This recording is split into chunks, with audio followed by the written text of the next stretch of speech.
Start start. चला. Prashant P R आलेत. प्रशांत रत्नपारखी आलेत. प्रशांत रत्नपारखी, डॉक्टर प्रशांत रत्नपारखी. नमस्कार, स्वागत आहे आपलं. नमस्कार. नमस्कार, मी डॉक्टर विद्या देशपांडे. सर्वप्रथम आपल्या आजच्या या कार्यक्रमाचं संयोजन केल्याबद्दल मी डॉक्टर रवींद्र शिवदे आणि चंद्रकांत पाटणकर यांचं कौतुक करते आणि आभारही मानते. आणि या कार्यक्रमात भाग घेतलेल्या लोलकवासियांचे तसेच काव्यरसिक श्रोत्यांचे मनापासून स्वागत करते. गेले 1.5 वर्ष मी लोलक ग्रुपची सभासद आहे. अनेक जाणकार, प्रगल्भ रसिक, साहित्यिक, चित्रकार, लेखक, वक्ते, कवी, कवयित्री यांची या ग्रुपमुळे ओळख झाली आणि त्यांच्याशी इंटरॅक्शन झाली आणि माझं सांस्कृतिक विश्व आणखीन समृद्ध झालं. याबद्दल मी खरोखरच ऋणी आहे. यापूर्वी काव्यसंध्या नावाचा कवयित्रींच्या स्वरचित काव्य सादरीकरणाचा कार्यक्रम याच प्लॅटफॉर्मवर झाला आणि त्यात मी पार्टिसिपेट केलं होतं. आणि आज मला आवडलेली कविता, स्वरचित नाही दुसऱ्यांची, आणि त्याचं सादरीकरण आणि विश्लेषण हा कार्यक्रम इथं संपन्न होते. साधारण तास, सव्वा तासाचा हा कार्यक्रम आहे. इथं जमलेल्या काव्यरसिकांनी तो पूर्ण वेळ बघावा ही विनंती, कारण सगळ्यात शेवटी मी माझी कविता आहे म्हणून पूर्ण वेळ तो बघावा. कवितेच्या सादरीकरण ऐकू येते ना व्यवस्थित? हो, येते. कवितेच्या सादरीकरण आणि विश्लेषणानंतर जर कुणाला काही विचारायचं असेल किंवा सांगायचं असेल तर स्वागतच आहे. फक्त वेळ लिमिटेड असल्याचं भान ठेवायचं आणि त्याची प्रतिक्रिया द्यायची. आणि हो, प्रतिक्रिया देण्यापूर्वी ओळखही स्वतःची सांगायची. आपण सर्वजणच सुजाण, रसिक आणि संवेदनाशील कवी मनाचे आहात, तेव्हा आपण आता उत्तमोत्तम कवितांचा आस्वाद घेण्यास सुरुवात करूयात.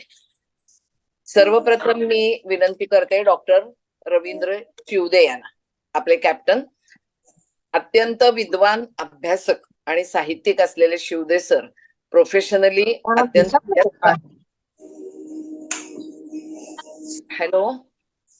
प्रोफेशनली अत्यंत व्यस्त असून सुद्धा लोलक ग्रुपवरही तितकेच सक्रिय असतात. तेव्हा आता त्यांच्याकडून ऐकूयात त्यांना आवडलेली कविता. शिवदे सर. नमस्कार. मी डॉक्टर रवींद्र शिवदे. आपल्या समोर आता जी कविता सादर करीत आहे तिचं शीर्षक आहे केवढे हे क्रौर्य आणि तिचे कवी आहेत रेव्हरंड नारायण वामन टिळक. रेव्हरंड टिळक यांचा समावेश ऑडिओ व्हिडिओ दिसतोय माझा व्यवस्थित सगळ्यांना? हो, बरं. रेव्हरंड टिळक यांचा समावेश मी सर्वांना विनंती करतो की सर्वांनी स्वतःला म्यूट वर टाकावं, रवींद्र शिवदे सोडून. धन्यवाद. रेव्हरंड टिळक यांचा समावेश आधुनिक मराठी कवी पंचकामध्ये होतो. केशवसूत, गडकरी, बालकवी, टिळक आणि विनायक या 5 कवींपासून आधुनिक मराठी कविता सुरू झाली असं मानतात. टिळकांना मुलाफुलांचे कवी असंही म्हटलेलं आहे. टिळकांचं हृदय अतिशय कोमल होतं आणि ह्या कवितेमध्ये त्याची पूर्ण साक्ष पडते. कवितेची मध्यवर्ती संकल्पना अशी आहे की पिलांसाठी चारा आणण्यासाठी बाहेर पडलेल्या एका पक्षिणीचा एक शिकारी आपल्या बाणाने वेध घेतो. करुण रसाचा परमोत्कर्ष ह्या कवितेमध्ये झालेला आहे. सुरुवातीच्या ओळी पृथ्वी वृत्तामध्ये आहे आणि शेवटचं कडवं वसंत तिलका वृत्तामध्ये आहे. पृथ्वी वृत्त हे अतिशय धीरगंभीर वृत्त आहे. बहुतेक शांत रस किंवा भक्तिरसासाठी ते वापरलं जातं, परंतु या कवितेमध्ये, ह्या वृत्तामध्ये टिळकांनी करुण रस प्रकर्षाने ओतलेला आहे. तर आता मी आपल्या पुढे कविता सादर करतो. केवढे हे क्रौर्य. क्षणोक्षणी पडे उठे परिबळे. क्षणोक्षणी पडे उठे परिबळे उडे बापडी. चुके पथही उनी स्तिमित दृष्टीला झापडी. किती घळघळा गळे रुधिर कोमला तुम्ही. तशीच निज कोटरा परत पातली पक्षिणी. म्हणे निज शुशून प्रती अधिक बोलवे ना मला. तुम्हास भजंतीचा कवळ एक मी आणिला, तत्परा मधुर हा चला भरविते तुम्हा एकदा, करो जतन या पुढे प्रभू पिता अनाथा सदा, अहा मधुर गाऊनी रमविले सकाळी जना, कृतघ्न मज मारिती लनचही मनी कल्पना, तुम्हा स्तव मुखी सुखे धरुनी घास झाडावरी, क्षणैक बसले न तो शिरतमान माझ्या उरी, निघून नरजातीला रमविण्यात गेले वय, म्हणून वधिले मला किती दया हानय, उदार बहुशूर हा नर खरोखरी जाहला, वधून मज पाखरा निरपराध की दुर्बला, म्हणाल फुलली जगा विसरली प्रियाले करा, म्हणून अतिसंकटे उडत पातले मी घरा, नसे लवही उष्णता नच कुशीत माझ्या शिरा, स्मरा मज बरोबरी परिदया घना ईश्वरा, असो रुधिर वाहुनी नच भिजू सुशय्या तरी, म्हणून तरुच्या तळी निजली ती द्विजा भुवरी, जिवंत बहुबोलके किती सुरम्य ते उत्पल, नरे धरुनी नाशिले खचित थोर बुद्धी बल, मातीत ते पसरले अतिरम्य पंख, केले वरी उदर पांडुर निष्कलंक, चंचू तशीच उघडी पदला कविले, निष्प्राण देह पडला श्रमहीनी माले, निष्प्राण देह पडला श्रमहीनी माले. धन्यवाद. आपण सर्वांना कविता व्यवस्थित ऐकू आली? कविता ऐकू आली? सुंदर. बरं, धन्यवाद. चालेल. तुम्हाला काही बोलायचं सर अजून? आज आपल्यामध्ये मुक्ता टिळक उपस्थित आहेत हे सांगायला मला विशेष आनंद होतो. मुक्ताताई, तुम्ही अनम्यूट व्हा. मुक्ताताई, हॅलो हॅलो हा, तुमचा व्हिडिओ सुरू करा. मुक्ताताई, आपल्या सुदैवाने रेव्हरंड टिळकांचे वंशज नाशिकमध्ये विद्यमान आहेत. मुक्ता टिळक या माझ्या संपर्कात आहेत. नमस्ते मुक्ताताई. सगळ्यांना नमस्कार. मुक्ताताई आल्या आहेत नमस्कार आमच्याकडून. प्लॅटफॉर्मवरती. तर मुक्ताताई ह्या अशोक देवदत्त टिळक यांच्या कन्या. देवदत्त टिळक हे रेव्हरंड टिळकांचे पुत्र, देवदत्तांचे पुत्र अशोक टिळक म्हणजे आप्पा, आम्ही त्यांना आप्पा म्हणतो, आणि त्यांच्या कन्या मुक्ता टिळक. तर हा खरोखर एक अतिशय हृदय असा योग आहे की स्वतः मुक्ताताई म्हणजे रेव्हरंड टिळकांच्या पणती आज आपल्यामध्ये उपस्थित आहेत. नमस्कार मुक्ताताई. ते छान आनंद वाटला. धन्यवाद. नमस्कार. आपण काही बोलू इच्छिता मुक्ताताई? ही कविता ऐकणं म्हणजे कान तर काम करतातच, आपण त्याच्याबरोबर गुणगुणतो आणि डोळ्यांमधनं अश्रुधारा व्हायला लागतात. हो, असा माणूस खूप विरळा की ज्याचे डोळे पाणावणार नाहीत. अगदी कितीही पाषाण हृदयी माणूस असला तरी ही कविता ऐकल्यानंतर त्याच्या डोळ्यातून अश्रुधारा सुरू होतात. असं या कवितेचं सामर्थ्य आहे. मराठी साहित्यामध्ये अजरामर झालेल्या या कवितांपैकी ही एक आहे. पृथ्वी हे वृत्त म्हणजे त्याची आता लगावली वगैरे त्या सगळ्या तांत्रिक गोष्टी आहेत. ज स ज त्याच्यानंतर मग स य ल गा असे त्याचे गण येतात आणि वसंत तिलका होई तबजा जगागी. तर ह्या दोन वृत्तांमध्ये ही कविता. रवींद्र सर, नमस्कार. ही आम्हाला शालेय जीवनात ही अभ्यासलेली कविता होती आणि शिकताना वाचताना डोळ्यात अगदी खरोखर घळघळ अश्रू यायचे. हो. जवळ दृक्श्राव्य नाट्यच होतं ते, आणि तुम्ही ती छान सादर केली. आणि आमच्या वेळेला ह्या कवितेला अशी चाल लावायची की मातीत ते पसरले अतिरम्य पंख, केले परी उदर पांडुर निष्कलंक, चंचू तशीच उघडी पद लांबविले, निष्प्राण देह पडला श्रमहीन माले. बरोबर. या आणि सुरुवातीची पण थोडी चाल वेगळी लावून देत. बरोबर आहे. युट्यूब वरती बरेच व्हिडिओ उपलब्ध आहेत आणि प्रत्येकाने आपापल्या चाली लावलेल्या आहेत. मुक्ताताई, अजून काही बोलू इच्छिता आपण? Hello hello. हा, बोला बोला. ही जी प्रत्येक मराठी विषयाच्या मला तर आठवते ही कविता माझ्या आईनेच शिकवली होती, कारण आई माझी मराठी शिकवत असे. त्यामुळे हो. म्हणजे सगळ्याच विद्यार्थ्यांना एक वेगळाच अनुभव. आम्ही चिंचवणीला होतो तेव्हा हो, त्या हो. शाळेत, म्हणजे आईने पहिल्यांदा आई आणि रेव्हरंड टिळक यांचं काय नातं हे सांगितलं होतं. हो, त्यामुळे हो. सगळे विद्यार्थी अगदी आश्चर्य किंवा आनंदाने, आणि तिने अतिशय गोड गळा होता आईचा माझ्या, हो, आणि हो. तिने ते गाऊन दाखवली तेव्हा ती पण रडत होती आणि सगळा वर्गही रडत होता. बापरे. हो. खरंच. रेव्हरंड टिळकांचा जीवन प्रवास आणि त्यांची काव्य प्रतिभा यावर तासनतास बोलता येणं शक्य आहे, पण आपल्याकडे वेळेची मर्यादा आहे. त्यामुळे मी या महाकवीच्या स्मृतीला प्रणाम करतो आणि इथेच थांबतो. धन्यवाद. आता सूत्र धन्यवाद सर. पुढील त्यानंतर सूत्र. मी आमंत्रित काही करते. मला अजून खूप बोलू शकेन एक काही वाक्य हा शक्य हा आहे? बोला बोला बोला. अनिल बोला. जसं तर विद्याताई म्हणाल्या त्याप्रमाणे शेवटची चाल कडव्याची वेगळी असायची आणि हो. आम्हाला अत्यंत ते हळूहळू म्हणत बर. निष्प्राण देह पडला हो श्रमही, म्हणजे तेव्हापासून ही 6वीला होती, हो. तेव्हापासून ते प्रत्येकाचं दृक्श्राव्य बनवणं हे आम्हाला, बरोबर आहे. हो तेव्हा आम्हाला जे शिकवायला सर होते, म्हणजे हो. थोडं राजकीय कदाचित वाटेल, त्यांना हे प्रभू पिता असे शब्द अजिबात आवडायचे नाहीत.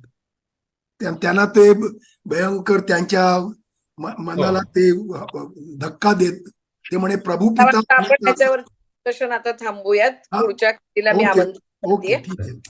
डॉक्टर निखिल राठोड यांना मी आता आमंत्रित करते आणि त्यांची ओळख 2-3 खारोड वाक्यात खारोड.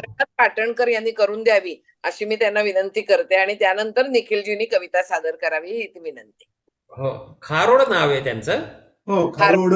खारोड. खारोड खारोड नमस्कार निखिल जी, आपका स्वागत करते हुए बहुत ही आनंद हो रहा है. डॉक्टर निखिल खारोड नमस्ते. गुजरात मध्ये बाकरोल येथे वास्तव्य आहे त्यांचं. वरिष्ठ बालरोग तज्ञ, संवेदनशील मनाचे, कवितेच्या प्रांतात रमणारे, किम अधुना या त्यांच्या पहिल्या काव्यसंग्रहास 1993 साली जयंत पाठक पुरस्कार प्राप्त झाला. नुकतंच त्यांचं वैद्यकीय जीवन जगताना जे काही त्यांना अनुभव आले मुलांचे वगैरे आणि इतर काही अनुभव, साधारण आत्मकथनात्मक म्हणायला हरकत नाही असं पुस्तक नुकतंच प्रकाशित झालंय. पोतानी वात और बात, मला थोडा कन्फ्युजन आहे त्याच्यात. स्वतः संगीत विशारद गायक पण आहेत आणि निखिलजी काही महिन्यापूर्वीच आपल्या समूहात सामील झालेले आहेत. अत्यंत उत्साहानं ते सगळ्या गोष्टी शेअर करत असतात. निखिल जी, अब आपकी बारी, प्लीज प्रेजेंट. नमस्ते. आप लोगों के बीच में मैं थोड़ा मिक्स लैंग्वेज में बात करूंगा. थोड़ा सा हिंदी, थोड़ा गुजराती, ऐसा चलेगा मेरा, क्योंकि गुजराती में कविता में पढ़ने वाला हूँ.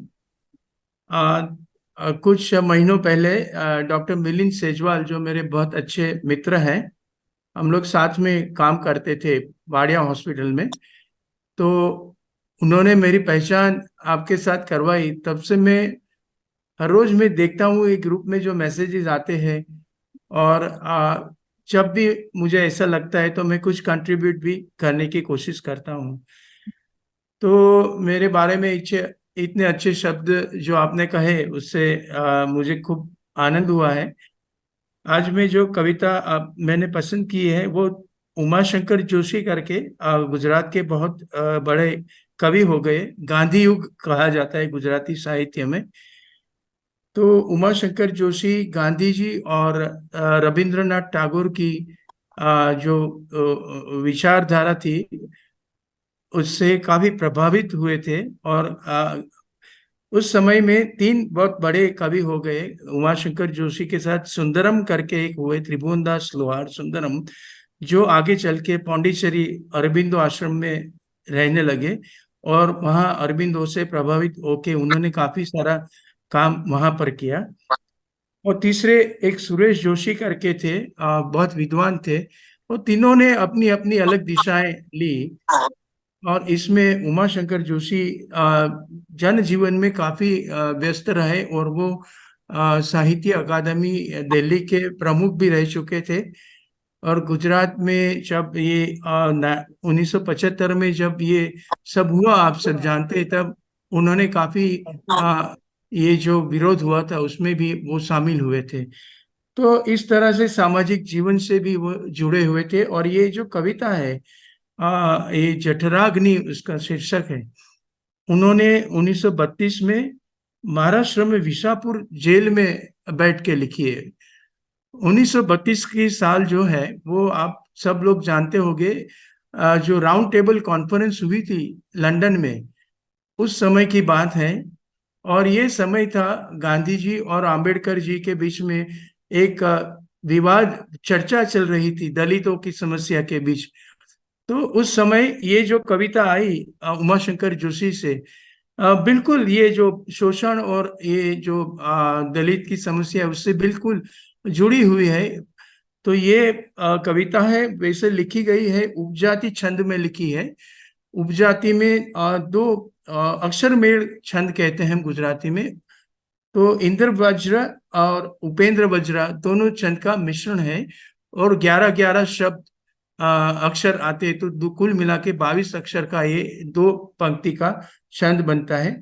और ये सोनेट का फॉर्म है। सोनेट जो गुजरात में 1888 में आया और ब का ठाकुर नाम के बहुत प्रचलित कवि थे, उन्होंने शुरुआत की। उमाशंकर जोशी ने कई अच्छे सोनेट भी लिखे हैं।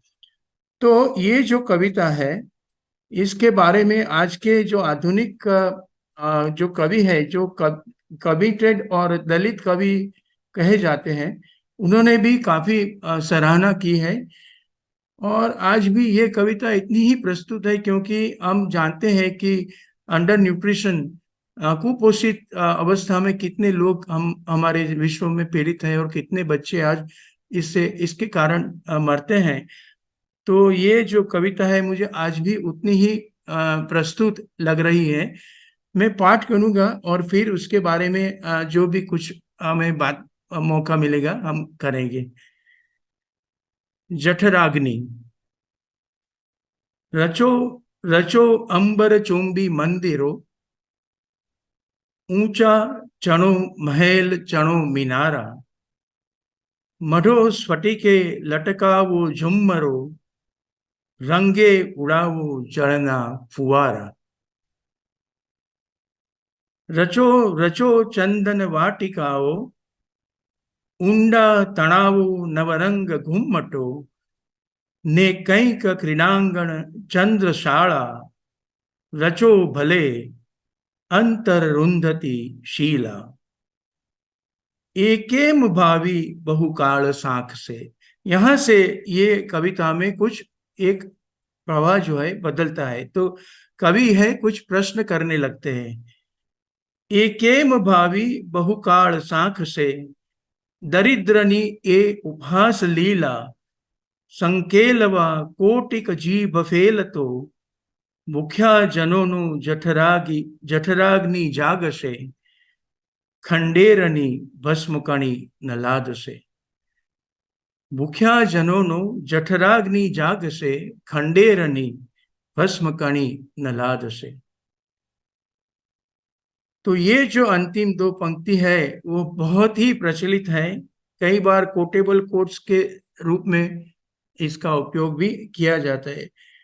अब ये कविता मैं आज पढ़ता हूँ तो ये मुझे लगता है कि ये जो अग्नि की बात कर रहे हैं, जो जलन हो रही है, वो सिर्फ भूख, कौन सी जलन है, सिर्फ भोजन नहीं मिल रहा है उसकी ही जलन के, और कोई हमारे बीच में कोई ऐसी कोई क्राइसिस है, कटोकटी है जिसकी भी हमें जलन होनी चाहिए लेकिन नहीं हो रही है। क्योंकि ये बात सिर्फ खाना नहीं मिल रहा है ऐसे लोगों के नहीं है, लेकिन जो हमारे मानस भी जो मेरे ख्याल से अल्प पोषित हो गए हैं और हमारी सोच भी बहुत कम हो गई है, तो उसकी जो कुपोषित अवस्था है उसके बारे में भी कभी ऐसा कुछ बात कर रहे हैं। ऐसा मुझे आज ये पढ़ के लग रहा है। तो ये जो कविता है बिल्कुल डायरेक्ट है, इसकी जो रीति है बहुत डायरेक्ट है और एकदम सिंपल लैंग्वेज में लिखी गई है। मेरे ख्याल से आप सबको भी मैंने पढ़ी तो इसके एक एक शब्द शायद समझ में आओ।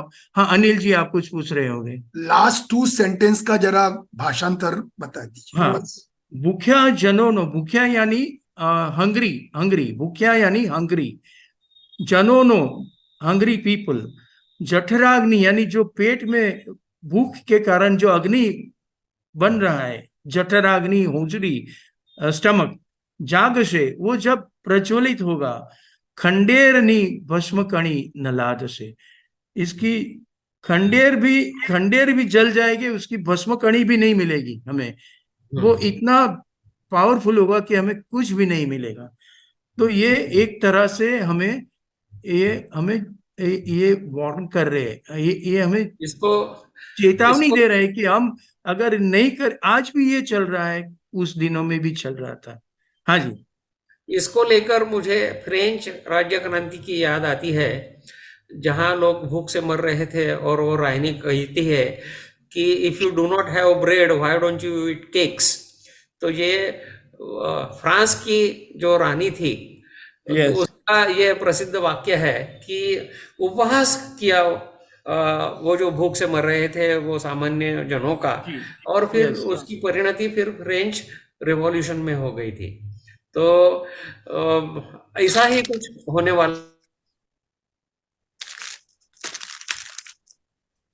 Hello, hello. हाँ आवाज का कुछ प्रॉब्लम हो गया।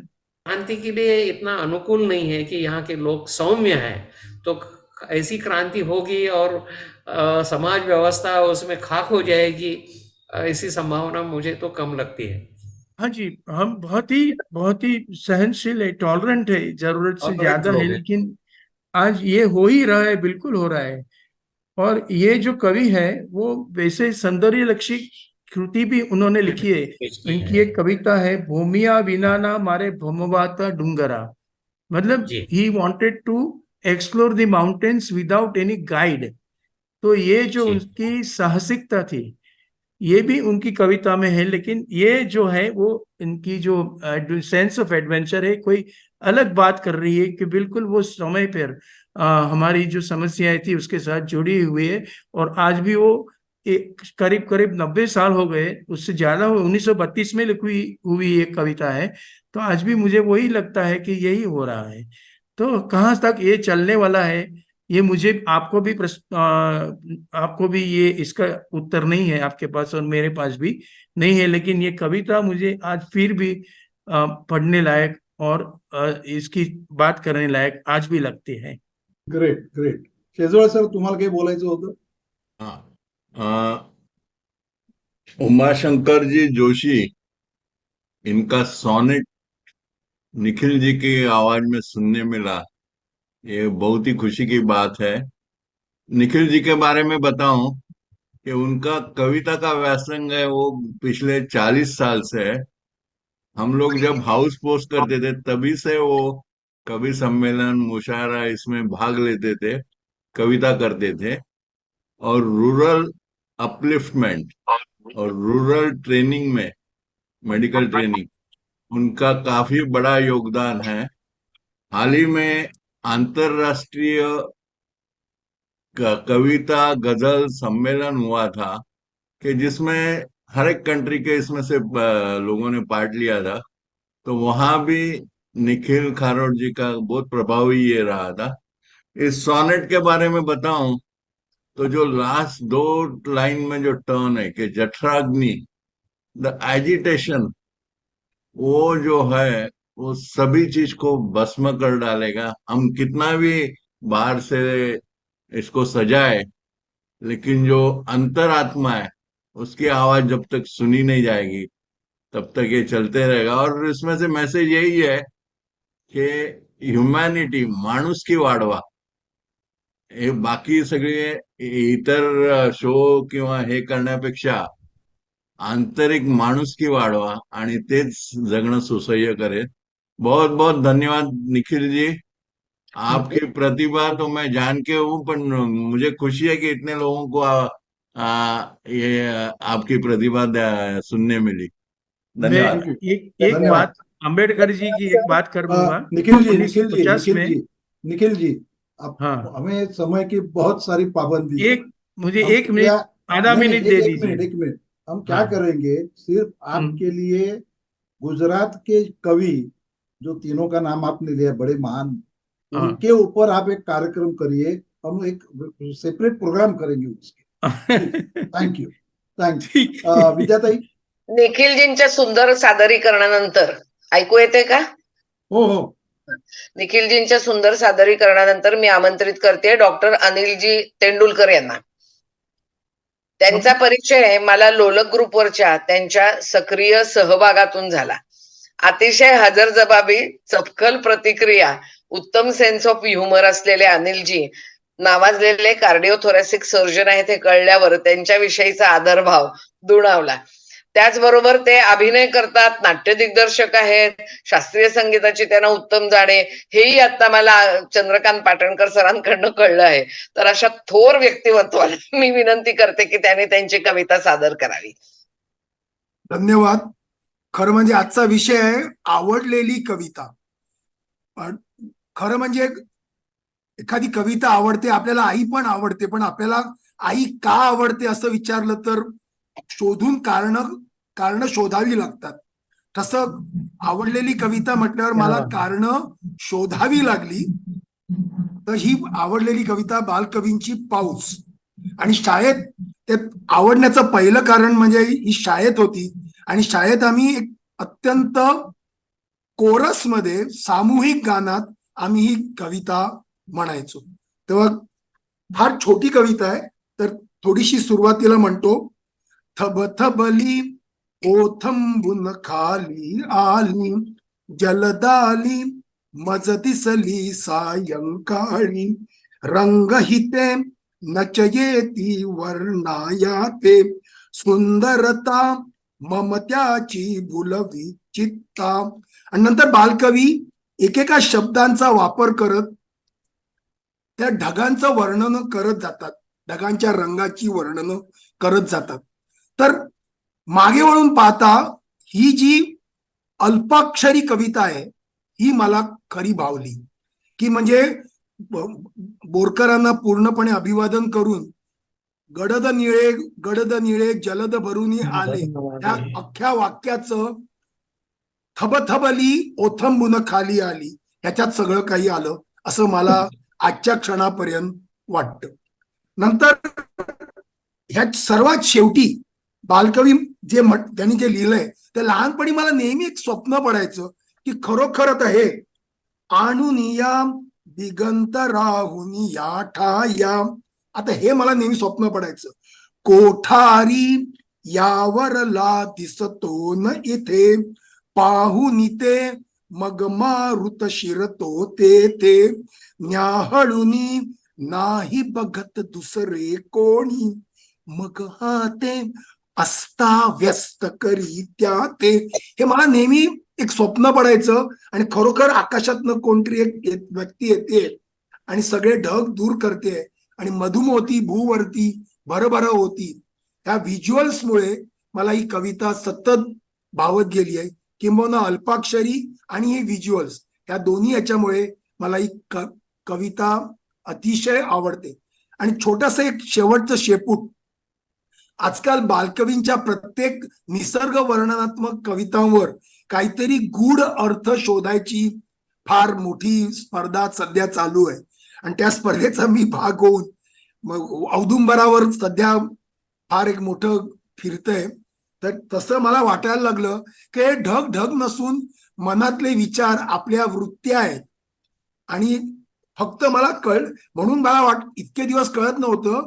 जलदाली मद दिसली सायंकाळी, हे सायंकाळ काय, तर कदाचित असा अर्थ काढायला गेलं तर सायंकाळ म्हणजे वृद्धापण असेल. आणि मग आपण सिंहावलोकन करताना आपण आपले गोकर्णी आणि कृष्णकुणी नीलकुणी आपल्या वृत्त्या, आपली कृत्य आपण त्यात बघत असू. आणि शेवटी जे लक्षात शेवटी राहतं की मधुमोती भूवरती बरोबर होती. शेवटी ज्या कृत्यातनं आपण सगळ्या जमिनीला भूवरती भरभर होती असं पाणी दिलं, तेच शेवटी आपलं आयुष्यात कायमचं राहतं. शेवटी ढग जो आठवतो तो त्याने दिलेल्या पाण्यामुळेच आठवतो. धन्यवाद. अतिशय सुंदर शब्दालंकाराने नटलेले कविवर्य बाभव बोरकरांची ही कविता खरंच खूप वाह सुंदर वाह आहे. वाह. तिचं सादरीकरण सुद्धा डॉक्टरांनी अतिशय उत्तम केलेलं आहे. यानंतर गोड कोकणी भाषेतली कविता सादर करतील गोव्याचे डॉक्टर मधुसूदन जोशी. केईएम हॉस्पिटलमधून औषध विज्ञान शास्त्रात त्यांना डॉक्टरेट मिळाली आहे आणि गोव्याचं वारं प्यालेलं निसर्ग टिपकागदाप्रमाणे टिपणारं मन असणार जोशी सर. त्यांच्याकडे अफाट शब्द संपदा आहे. अद्भुत विज्ञान कथा तसेच अचूक खिळवून ठेवणारी प्रवास वर्णनं हे तर सारं लोलकवासियांनी अनुभवलेलंच आहे. आणि आता त्यांना मी विनंती करते की त्यांची आवडलेली कोकणी कविता त्यांनी सादर करावी. एक बनवतोय नमस्कार. केदारच्या मिरजला पैठणकडे आली होती असेल खूप पूर्वी मी लहान असताना. हा असेल शक्य आहे 100% मला आठवतंय. तेव्हा मावशी कोपरकर गेल्या 1.5 वर्षात लोलकवासियांच्या संपर्कात आल्यानंतर नवीन काही उपक्रमात भाग घेता आला व जुन्या गोष्टींना पण त्यातनं चालना मिळाली. साहित्य कुठंतरी हरवलं होतं, ते साहित्य शोधायला पाटणकर सरांनी काहीसं भाग पाडलं आणि त्याच्यातनं आज ह्या कार्यक्रमात भाग घ्यायची संधी मिळाली. तुम्हा सर्व उपस्थितांच्या मान्यवरांचे सर्वप्रथम आभार व्यक्त करतो. हा गोयचं आणि एक गोयची कविता सादर करची असं मला वाटलं आणि सुरुवातीला विचार केला तेव्हा वेगळी कविता आवडलेली मनात होती. पण जेव्हा आपण 19 डिसेंबर गोवा मुक्तीचा विचार करतो तेव्हा एकच गाणं सगळ्यांच्या डोक्यात येतं आणि तीच बाबा बोरकरांची कविता आज मी तुमच्या समोर सादर करतोय. 1960 साली गोवा मुक्तीपूर्वी त्यांनी ती लिहिली होती. 4 कडवी आहेत, पण असा आग्रह होता की ती मी गाऊन दाखवावी. तुम्ही माझं गायन सहन कराल अशी अपेक्षा बाळगतो आणि मी सुरुवात करतो. गोईचे नाव वड करून ल्हान झाले महान, बंदखणीची देवळां झाली लामण दिवे प्राण. रक्ताचे तेल करून रात गैली ताणी, संसाराची शांत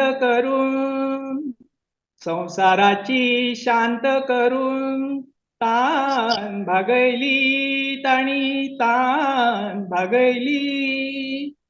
दोय दिकांनी गाजता तांचे पायचे यशोगान, गोयचे नाव वड करून ल्हान झाले महान. जन्म उबाळून सगळे वंश उजयले ताणी वंश उजयले. मेल्ल्या बियांतल्यान जिते वृक्ष रुजयले ताणी वृक्ष रुजयले. तांचे वरी ल्हान आसून गोंय केले महान, गोंयचे नाव वड करून ल्हान झाले महान. आता ह्या कवीविषयी तर बोलायला मला वाटतं आता इथं थोडंसं सांगणं भाग आहे. जो त्यांच्या आत्मकथन 1961 साली एक त्यांचा कविता संग्रह प्रसिद्ध झाला होता पुण्यावरून. त्याच्यात त्यांनी आपल्या बालपणीच्या गोष्टी नमूद केलेल्या आहेत. ही पूर्ण कविता एका करुण रसात असली तरी ती देशभक्ती गीताचा एक मोठा भाग आहे. तो करुण रसातनं वीररस जागवण्याची किमया त्यांनी इथं साधलेली आहे. पण ह्या करुण रसात सुद्धा येताना कुठंही असं वाटत नाहीये की आपल्याला याच्यातनं काही स्फुरण मिळत नाहीये, हे निराश होतो असं मुळीच वाटत नाही. उलट त्यांची जी शब्द पेरणी आहे, मी आता ते थोडंसं स्क्रीन शेअर करू का तुम्हाला मराठीत सांगण्यासाठी काही शब्दांची? हरकत नाही केलं तरी. हा, किंवा मी ते वाचून दाखवतो. म्हणजे गोव्याचं नाव मोठं करून लहान झालेत ते सगळे लहान जे होते ते महान झाले आणि तुरुंगाची ते करत असताना देवळं केली. आता देवळं आली, त्याच्यात त्या दिवे लावणं आलं आणि त्याच्यातलं लामणदिव आपण जो म्हणतो, आणि त्या दिव्यासाठी काय वापरलं त्यांनी? रक्ताचं तेल वापरलं. आपण जेव्हा स्वातंत्र्य सैनिक किंवा स्वातंत्र्य लढ्यात माणसं जी आहुती देत होती असं म्हणत होती, तेव्हा आपल्या संसाराची ती सर्वस्व ओपत होती त्याच्यात, आणि त्या आपण जे काय म्हणतो की संसाराची होळी केली. पण बाबा बोरकर होळी हा शब्द वापरणार नाही, यज्ञही वापरणार नाही. ते म्हणणार वैदिक पद्धतीची शांत केली आणि त्यांची जी देशभक्तीची आस होती, म्हणजे तहान होती, ती त्यांनी भागवली. आणि ह्या चारही दिशांनी त्यामुळे त्यांचं यशोगान जे उद्या गायलं जाणार आहे ते आजच गायलं जाते. आणि कर्तृत्व एवढं महान आहे की त्यांनी आपला सगळा जन्म ओवाळून टाकला ह्या कार्यासाठी, पण त्याच्यातनं नवे वंश उजवले. एवढं त्यांचं सामर्थ्य होतं की ज्या बीजात मृत झाल्या होत्या त्यातून त्यांनी मोठे मोठे वृक्ष रुजवले. आणि त्यांच्यासारखाच गोवा जरी लहान असला तरी त्यांनी आपल्या कर्तृत्वाने महान केला. आता ह्या ज्या काही बाबा बोरकरांच्या मूळ प्रवृत्ती, त्यांची सगळी जी सात्विक प्रवृत्ती होती, त्या सात्विक प्रवृत्तीचा उगम बाबा बोरकर ज्या वातावरणात वाढले तिथनं येतो. देवळाच्या मंदिरांच्या परिसरातली त्यांची जी पोसवण झाली होती त्याच्यातनं आली. पण इथे एक ट्विस्ट आहे. बाबा बोरकर अभंग लहान असल्यापासून लिहायचे आणि तुकाराम महाराज किंवा कोणी लिहित असायचे तेव्हा तुका म्हणे असं जेव्हा लिहायचे तेव्हा हे सुद्धा बाकी म्हणे असं लिहायचं, आणि हे मोठ्यांना आवडत नसे. आणि एकदा त्यांना त्याबाबत काकांनी त्यांच्या विचारलं होतं, आणि मग एक अशी त्यांच्या घरात घटना घडली. आजोबा जे आध्यात्मिक होते ते कुठेतरी भजनाला कीर्तनाला जात होते, त्यांचा अपघाती विहिरीत पडून मृत्यू झाला. त्यामुळे आजी अतिशय देवावर रागावली, म्हणजे देवाच्या बाबतीत काही करायची नाही होती. आणि त्या वयात बाल आपल्या नातवाकडनं त्यांनी वचन घेतलं की तू अभंग बिगंब काही करणार नाहीयेस, विशेषतः आपण लहान मुलांकडनं वाईट काही करणार नाही अशा पद्धतीचं वचन घेतो. पण ह्या आजीनं त्यांच्याकडनं अभंग करणार नाही असं वचन घेतलं. पण बाबा बोरकरांची जी काव्य प्रतिभा होती ती त्यांना स्वस्थ बसू दिली नाही. ते पुण्याला गेले. पुण्याला प्रतिभेला मराठीतनं बहर आला, पण मायभूमी गोवा असल्यामुळे मुक्तीपूर्वीच्या काळात त्यांनी काय विचार केला असेल ते सांगतो. आजच्या संपूर्ण जगात सर्वात क्रूर अशी राजवट ती पोर्तुगीज ही राजवट होती. लक्षात घ्या, त्यांच्या विरुद्ध उठाव करण्यासाठी कुठचाही प्रकारचं आंदोलन वगैरे गोव्यात झालं नाही. कुठचेही म्हणजे थोर नेते त्या काळातले सुद्धा गोव्यात यायचं टाळत होते. एक प्रकारे दहशत होती ती.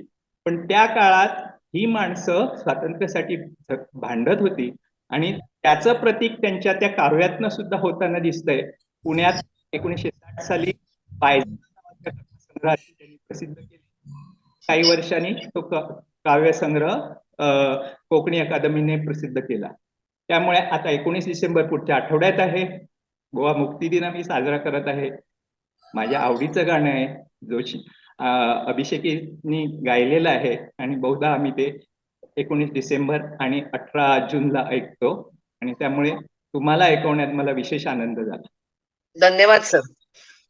तुम्ही अतिशय छान सुंदर रीतीने ही कविता सादर केली आणि त्याची पार्श्वभूमी सांगितल्यामुळे आणखीनच ती आम्हाला सगळ्यांना खूप आवडली.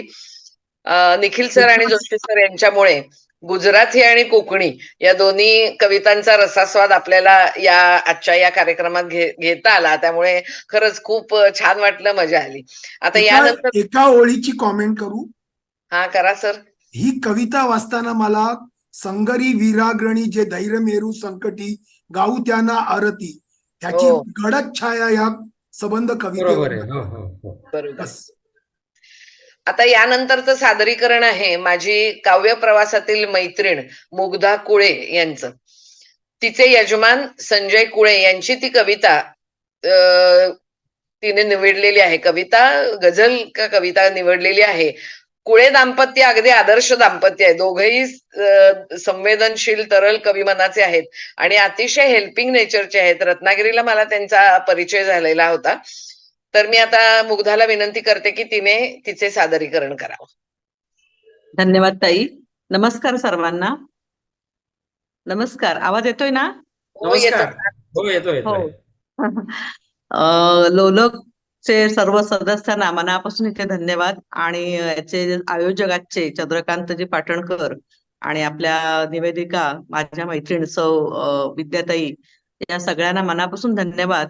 माझी कविता इथे मी सादर करणार आहे. तिचं शीर्षक आहे हरवलेला गाव आणि कवी आहेत त्याचे संजय कुळये. खरं तर कोकण म्हटलं की कोकणाच्या निसर्गाची भुरळ सगळ्यांनाच पडते. आम्ही इथे राहतोय, आम्हाला कोकणाचा सार्थ अभिमान आहेच, पण इथे पर्यटनासाठी येणारे सगळ्यांना कोकण फार आवडतो. कोकणाचा निसर्गच इतका देखणा सुंदर आणि त्याला लाभलेला सुंदर समुद्र किनारा अतिशय प्रेमात पडेल असा आपला हा समुद्र इथला निसर्ग आहे.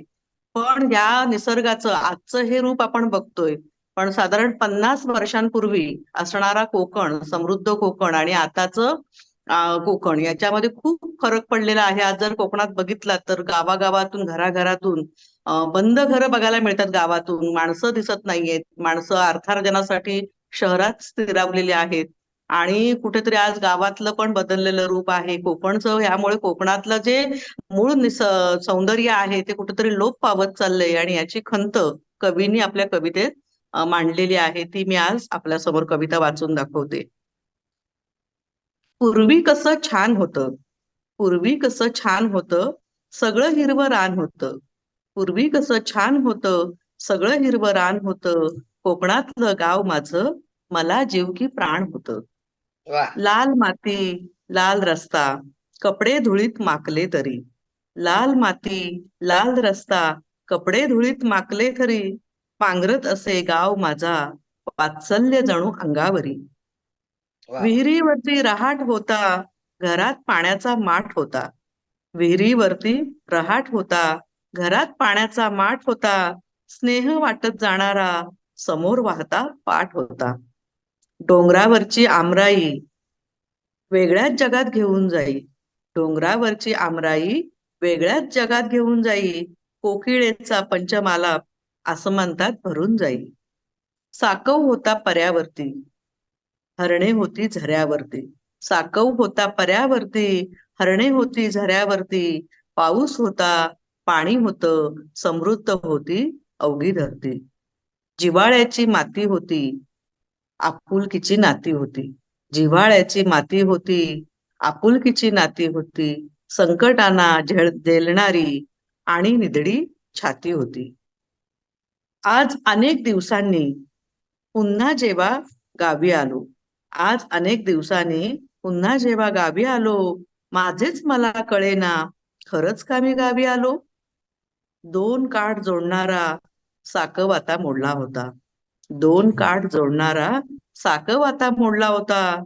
जीवन वाहता ठेवणारा परास त्याने गाडला होता.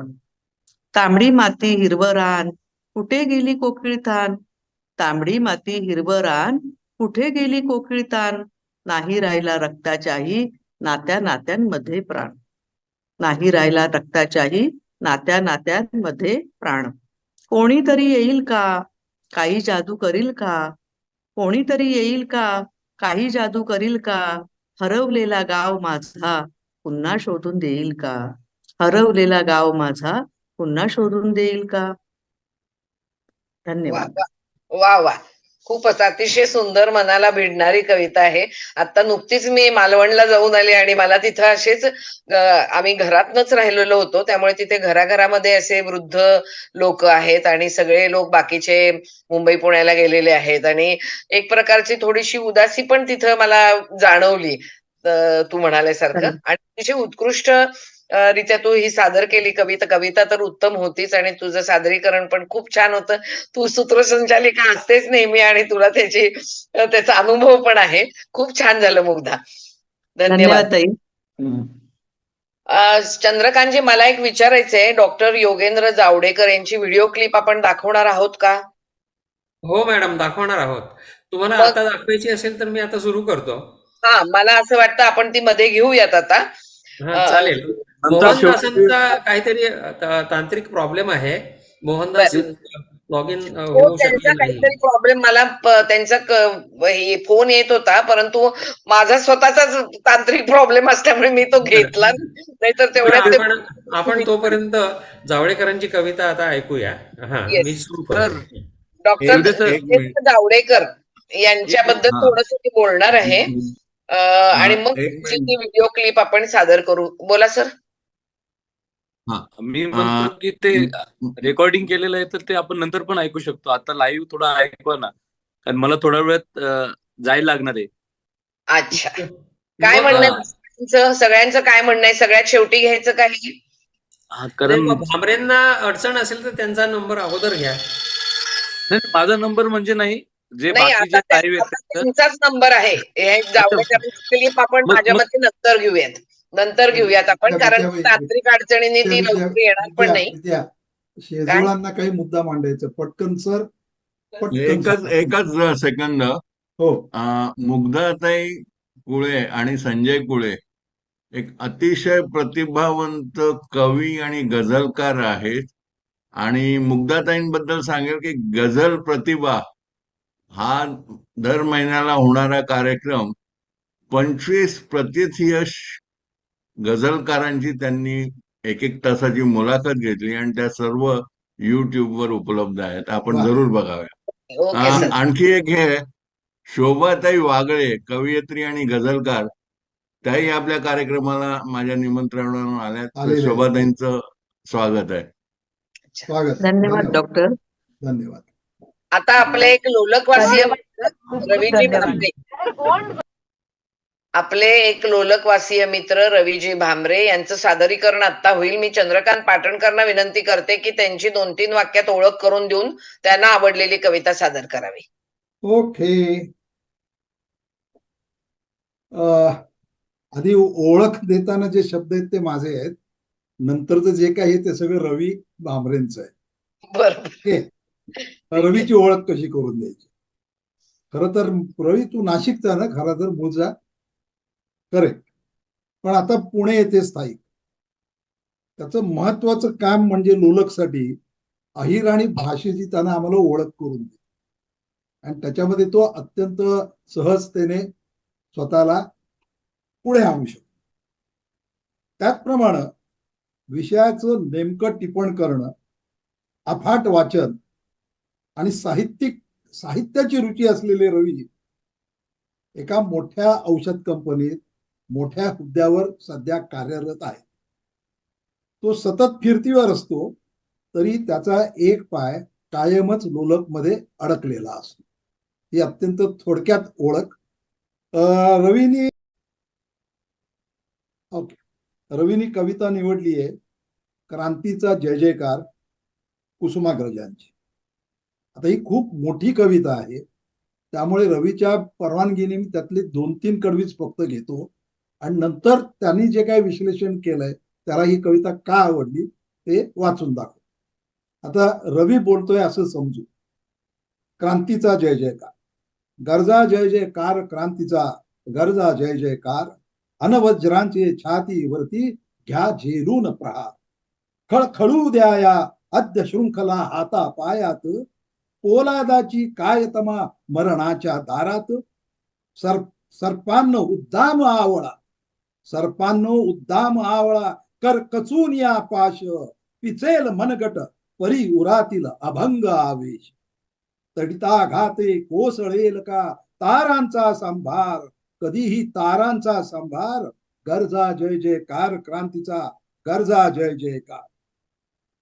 नाचविता ध्वज तुझ्या गुंतले शृंखलेत हात, तुझ्या यशाचे पवाड गाता गळ्यात येतात, चरणांचे तो पूजन केले म्हणून गुन्हेगार, देता जीवन अर्घ्य तुला ठरलो वेडे पीर, देशील ना पण तू तुझ्या कुशीचा वेड्यांना आधार, आई वेड्यांना आधार, गरजा जय जयकार, क्रांतीचा गरजा जय जयकार. अशाच आई भिजविसी डोळे उजळ तुझे भाळ, रात्रीच्या गर्भात उद्याचा असे उशक्काल, सरणावरती आज आमची पेटता प्रेते, उठतील त्या ज्वालांमधून क्रांतीचे नेते, लोहदंड तव पाया मधले खळखळा तुटणार, आई खळखळा तुटणार. गरजा जय जयकार क्रांतीचा, जय जय गरजा जय जय. आता ही कविता मला फारशी साहित्यिक समज नसतानाही भयंकर अपील झाली. एक एक वाक्य वाचताना अंगावर रोमांच उभे राहत होते. एकाच वेळी अनेक भावनांचा कल्लोळ मनात उचंबळून येत होता. देशासाठी सर्वस्व अर्पण करायची तयारी असलेले क्रांतिकारक व तितक्याच कणखर त्यांच्या माता यांच्याबद्दल अति आदराची भावना दाटून येत होती. कवितेतलं प्रत्येक वाक्य मातृभूमीवर प्रेम करणाऱ्या क्रांतिकारकांचा त्याग, अत्युच्च बलिदान, निष्ठा यांची तयारीच दाखवत. कवितेतली सगळीच वाक्य महत्वाची आहेत, पण मला सगळ्यात जास्त भावली ती काही वाक्य अशी. कशास आई बिजविशी डोळे, उजळ तुझे भाल आई, उजळ तुझे भाल, रात्रीच्या गर्भात असे उद्याचा उषक काल. केवढा हा दुर्दम्य आशावाद. पुढचं वाक्य तर जगभरातल्या क्रांतिकारकांसाठी व त्यांच्या आयांसाठी गीता बायबल ठरावं असं आहे. सरणावरती पेटताच आमची प्रेते, उठतील त्या ज्वालांमधून भावी क्रांतीचे नेते, आई भावी क्रांतीचे नेते. अजून एक वाक्य म्हणजे एकच तारा समोर आणि पायतळी अंगार. ध्येय हे अगदी स्पष्टपणे वर्णन करणार हे वाक्य. एकच तारा म्हणजे देशाचं स्वातंत्र्य आणि त्यासाठी असणाऱ्या प्रचंड अडथळ्यांचे वर्णन फक्त मोजक्या शब्दात पायतळी अंगार. हे दोन शब्द कवीची अत्युच्च प्रतिभा दर्शवतात. म्हणून मला ही कविता खूप खूप भावली. धन्यवाद. धन्यवाद रवीजी आणि धन्यवाद चंद्रकांत सर. अतिशय सुंदर विश्लेषण केलेली ही कविता सगळ्यांनाच खूप आवडती आणि सगळ्यांनी शाळेमध्ये ती अभ्यासलेली आहे. त्यातल्या प्रत्येक एक वाक्याचं संदर्भासहित स्पष्टीकरणासाठी पण ती वाक्य यायची त्यातली. अतिशय सुंदर कविता आहे ती. सादर पण अतिशय उत्कृष्टरित्या केलेली आहे. दोन्ही सरांना धन्यवाद. खूप रंगत चाललाय कार्यक्रम. सर्वांचं सादरीकरण सुंदर होत आहे. एक मिनिट मी बोलू का? एक हा, मिनिट मी बोला. बोलतो. बोला. ही वीररसातली कविता आहे आणि उद्या योगायोगाने मी लोंगोवाला बॉर्डर, जिथे 125 आपल्या जवानांनी 2000 पाकिस्तानी सैनिकांना हरवलं, तिथे उद्या सकाळी जातोय. तर वीररस प्रत्यक्ष अनुभवायला मला उद्या मिळणार आहे, जो या कवितेत आहे. Thank you Chandrakant sir, Patankar sir, आभारी आहे. यानंतर सुभाषजींचं होतं, परंतु आता रवींद्र शिवदे सर म्हणत होते की त्यांचा काहीतरी टेक्निकल प्रॉब्लेम झालाय, तर त्यांचं होणार आहे का काही? सुभाष प्रयत्न करतायत ते, पण अजून काही जमलं नाहीये. पुढचा कवी घ्या तुम्ही. पुढं मी सादरीकरणासाठी आमंत्रित करते डॉक्टर मिलिंद सेजवळ यांना. साहित्याच्या प्रांतात स्वैर सहज संचार करणारे डॉक्टर मिलिंदजी, त्यांच्या उत्साहाचं मला नेहमीच कौतुक वाटत आलं आहे. कविता, गझल यांचा त्यांचा खूप अभ्यास आहे. अनेक काव्य संमेलनं ऑफलाईन ऑनलाईन तसेच अनेक मुशायरे यात त्यांचा नेहमीच सहभाग असतो. गझल आणि काव्य क्षेत्रातलं एक सुप्रसिद्ध व्यक्तिमत्व असलेल्या एके सरांची गझल ते आता सादर करणार आहेत. तर मी मिलिंद सरांना विनंती करते की त्यांचं सादरीकरण त्यांनी करावं. मिलिंद सर, नमस्कार. आवाज येतो माझा? येतोय. हो, येतोय.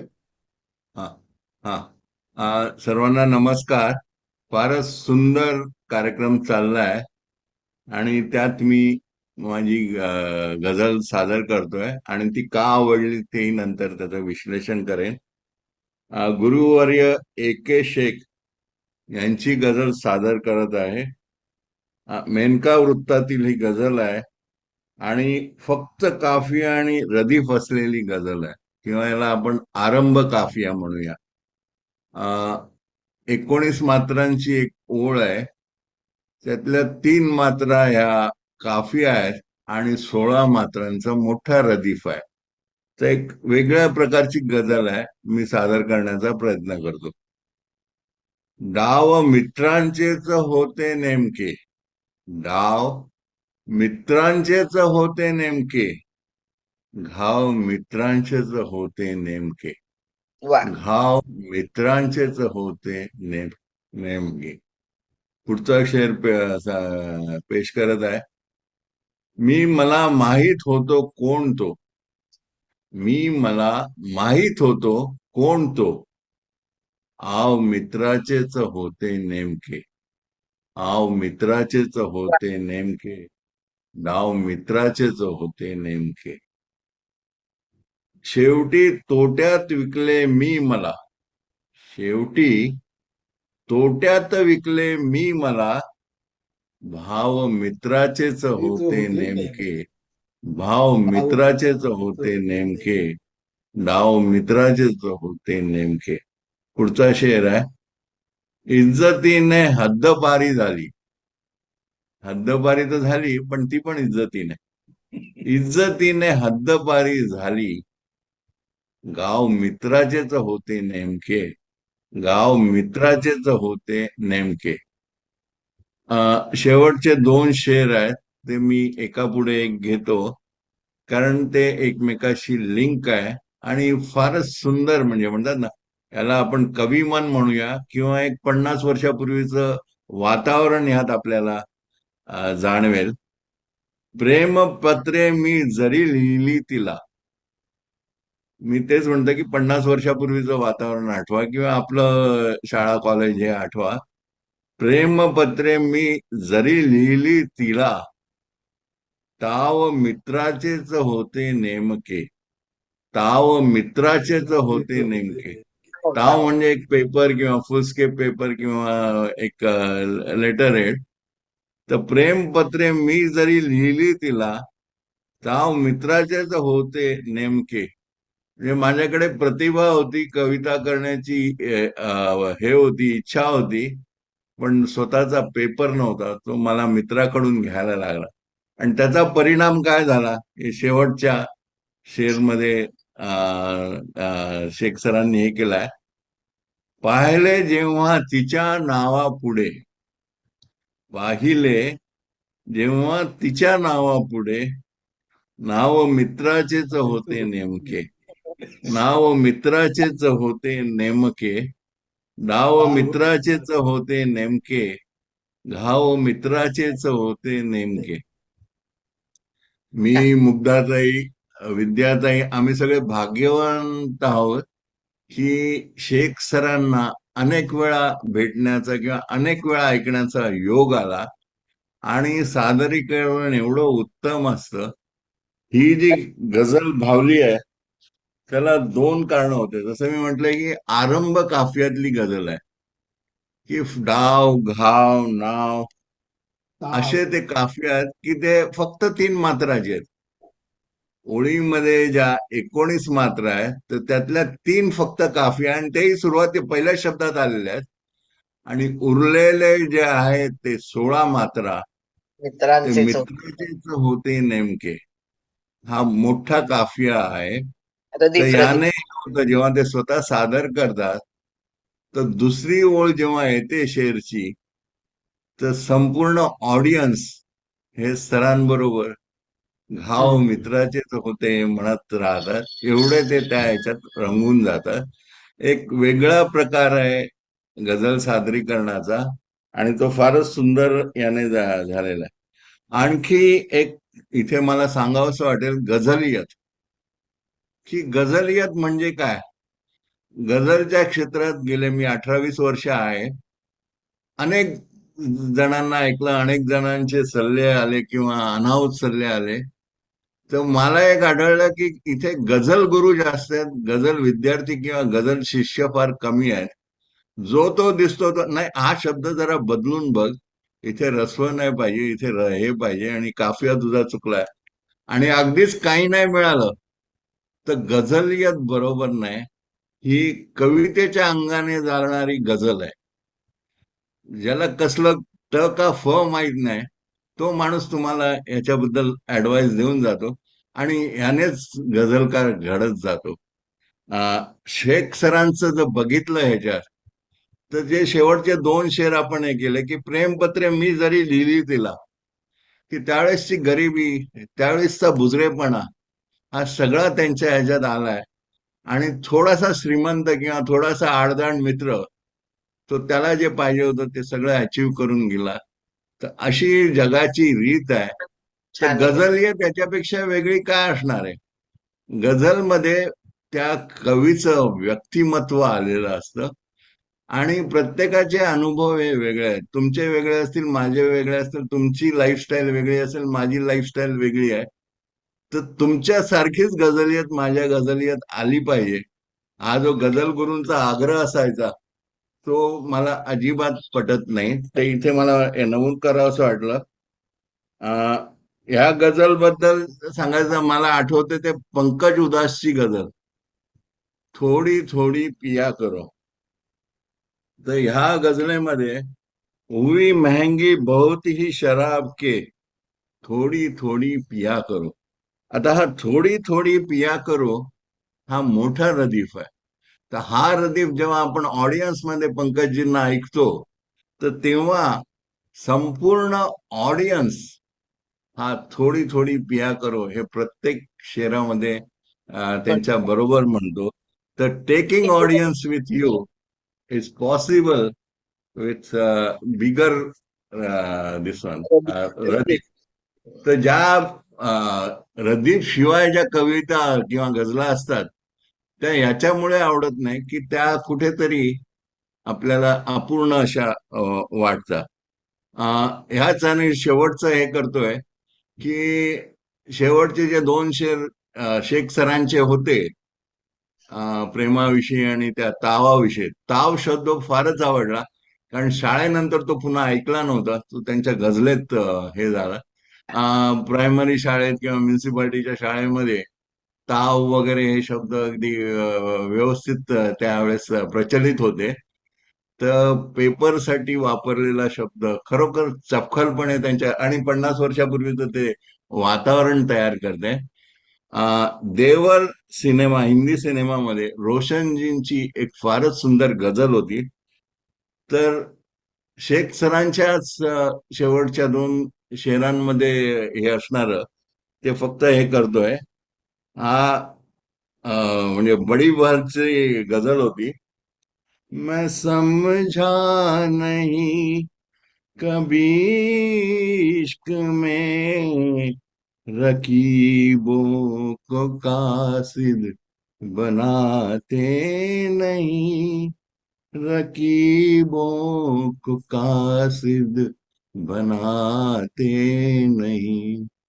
रकीब म्हणजे प्रेमातला प्रतिस्पर्धी, एकाच प्रेमिकेवर जीव देणारे 2 हे. तर असा हा रकीब. कासिद म्हणजे एक आपण पोस्टमन म्हणूया किंवा ते तुमचा निरोप घेऊन जाणारा निर्भया आपण म्हणूया की हे पुन्हा 50 वर्षापूर्वीचं किंवा 60 वर्ष, ही गझल 60 वर्षापूर्वी लिहिली गेली असेल. तर मैं समझा नहीं कभी इश्क में रकीबों को कासिद बनाते नहीं, रकीबों को कासिद बनाते नहीं. खता हो गई मुझसे कासिद मेरे, तेरे हाथ पैगाम क्यों दे दिया. खता हो गई मुझसे कासिद मेरे, तेरे हाथ पैगाम क्यों दे दिया. रकीबाच्या हाते ते निरोपाचं पत्र दिलं आणि त्याच्यातून काय अनर्थ घडला ते आपण शेख सरांच्या गझलेत बघितलं. संधी दिल्याबद्दल धन्यवाद. छान झालं सादरीकरण सर तुमचं. गझल तर उत्तम होतीच आणि सादरीकरण पण तितक्याच ताकदीचं होतं. खूप मजा आली ऐकताना. आता यापुढे फक्त 2 सादरीकरण उरलेले आहेत. एक डॉक्टर श्रीकांत कामतकर यांचं आणि एक माझं स्वतःचं. आम्ही दोघंही सोलापूर. सुभाष जॉईन सुभाष मोहनदास आलेत. सुभाष मोहनदास आलेत बरं का? सुभाष आलेले आलेले आहेत का? व्हिडिओ जॉईन सुरू होते. करा तुमचा. मग त्यांना सेटल व्हायचंय. आले. मोहनदास तुमचा व्हिडिओ सुरू करा. व्हिडिओ चालू आहे, ऑडिओ चालू करू दे. मला असं वाटतं हा दिसतंय ते व्हिडिओ चालू झालाय त्यांचा. हा आता तुम्हाला मोहनदासांना घेऊ शकता तुम्ही. नाहीये ते आता जॉईन झाले, तर त्यांना थोडं सेटल होऊन श्रीकांत कामतकरांचे झाल्यावर त्यांना सांगू का? हो हो हो हो हो तसं करा, चालेल. हा बरं तर बरं, ठीक. पहिल्यांदा आपण डॉक्टर श्रीकांत कामतकरांना विनंती करूयात. डॉक्टर कामतकरांना मी अनेक वर्षापासून ओळखते, आमच्या सोलापूरचेच आहेत ते.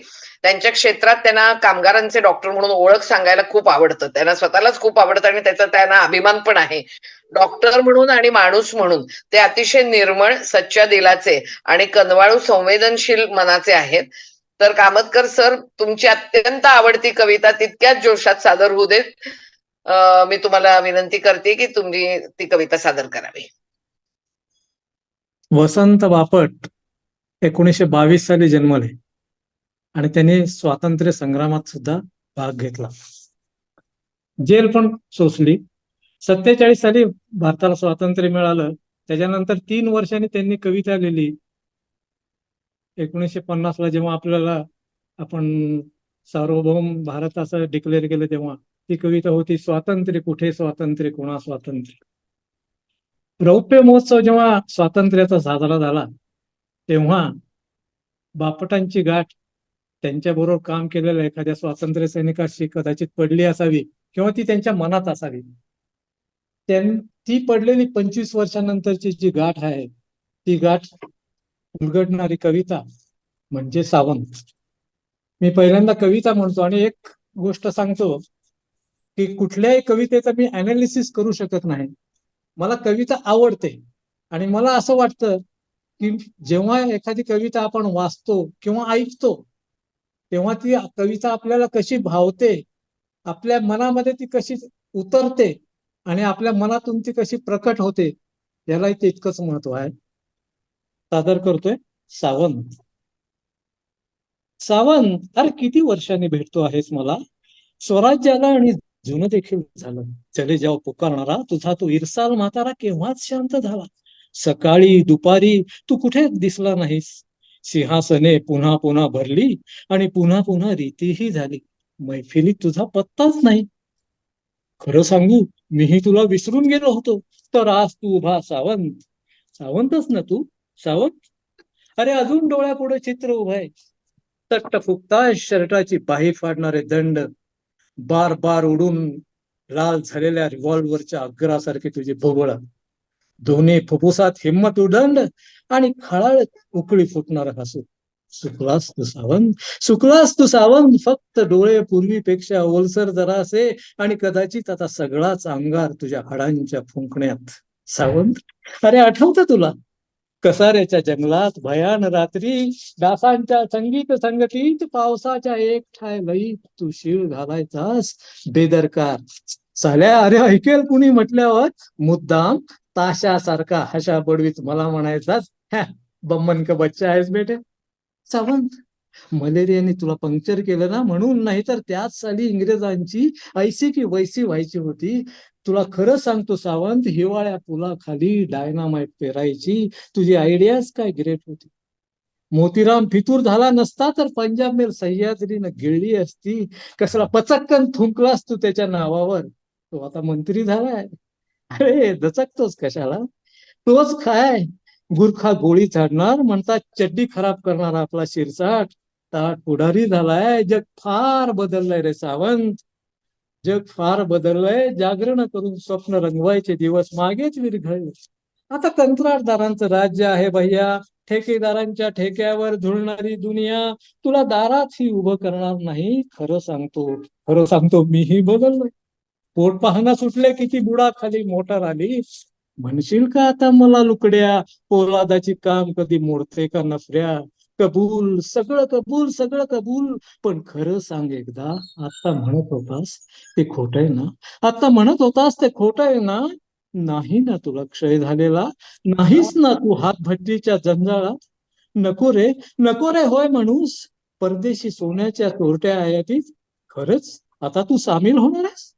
व्हेंडॉरचा लायसन्स खरंच हवा आहे तुला. खरंच तू कुणाला लाच देणार आहेस. सावंत सावंत सावंत नाही म्हण नाही तर होय तरी म्हणून झडझडून, सावंत तू फक्त गप्प बसू नकोस भ्रमिष्ट भूतासारखा. सावंत तू फक्त गप्प बसू नकोस भ्रमिष्ट भूतासारखा. सावंत तू काहीतरी बोल प्रचित दाखव पटव मला. तोच तू सावंत म्हणून खिशात खुशाल हँड ग्रेनेडचा अननस ठेवणार. सावंत सावंत तू सावंत आहेस. अरे निदान थुंक तरी पचक्याने शिवी तरी घाल एखादी. अंगातली रग आणि तोंडातली शिवी दोन्ही हरवून बसलास. माझ्याशी तसा बोल 25 वर्षांनी सावंत.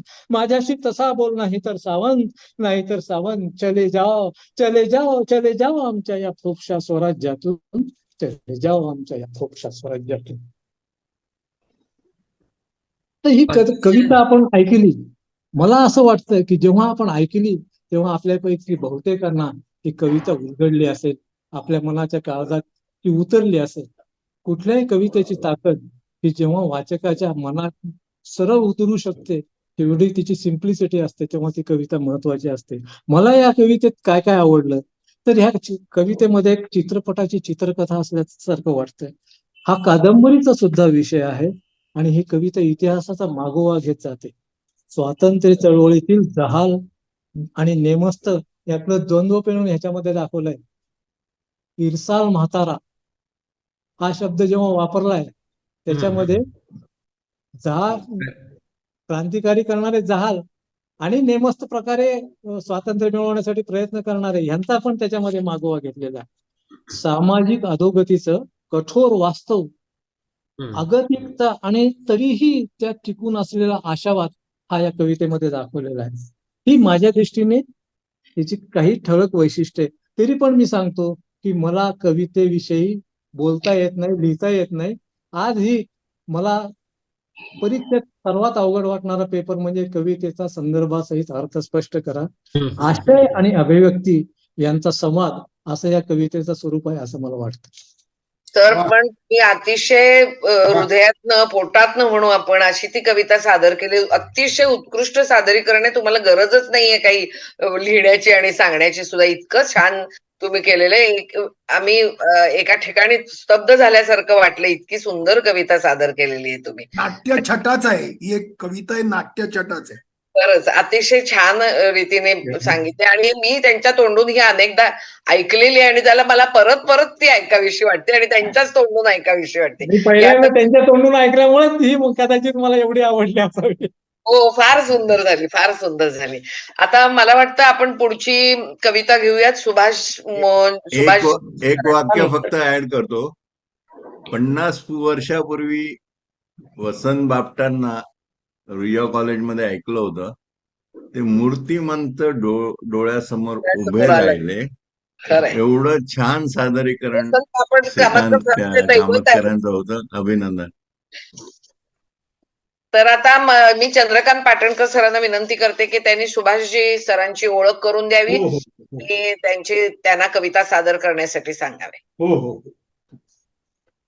सुभाषजींची आणि माझी ओळख तशी नवीच म्हणायला हरकत नाही. कल्याणच्या एका कार्यक्रमामध्ये गझलांच्या माझी आणि त्यांची प्रथम भेट झाली. सुभाषजी एक वरिष्ठ व्यक्तिमत्व, समोर दिसतातच आपल्याला, ते वरिष्ठ व्यक्तिमत्व आहे आणि ठाणे निवासी, प्रचंड गझल प्रेम.